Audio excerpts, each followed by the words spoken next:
Merci, Monsieur le Président.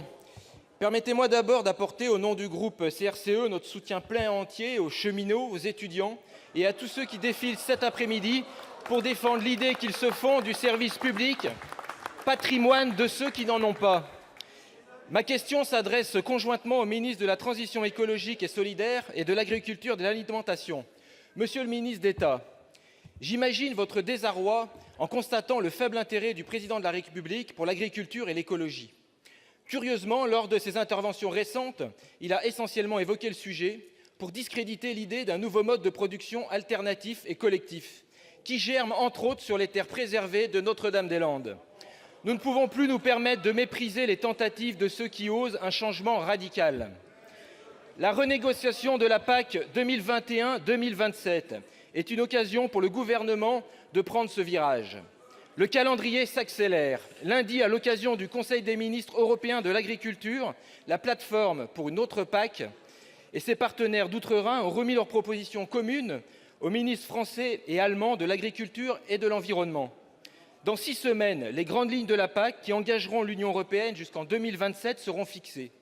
Or, nous n'avons à ce jour que peu d'informations, même sur la position française, si ce n'est le bruit d'une baisse impensable des crédits de 3 milliards d'euros. Le Sénat s'en est d'ailleurs ému le 12 avril en adoptant une proposition de résolution européenne demandant au gouvernement de défendre une PAC plus ambitieuse que le dernier exercice, lequel a largement favorisé l'agrobusiness au détriment des petits paysans et de la transition vers une agriculture durable. Comme la plateforme, nous invitons le gouvernement à faire de la PAC une véritable politique agricole et alimentaire commune.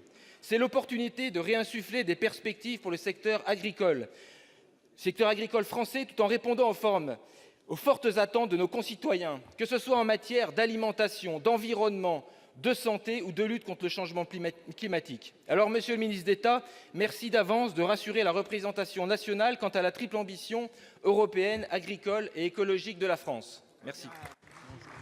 Pour vous répondre, la parole est au ministre d'État, ministre de la Transition écologique et solidaire, Monsieur Nicolas Hulot. Pour 2 minutes, vous avez la parole. Merci, Monsieur le Président, Mesdames, Messieurs les sénateurs. Monsieur le sénateur Gontard, à l'exception de la première partie de votre intervention, je souscris tout au moins à la deuxième partie.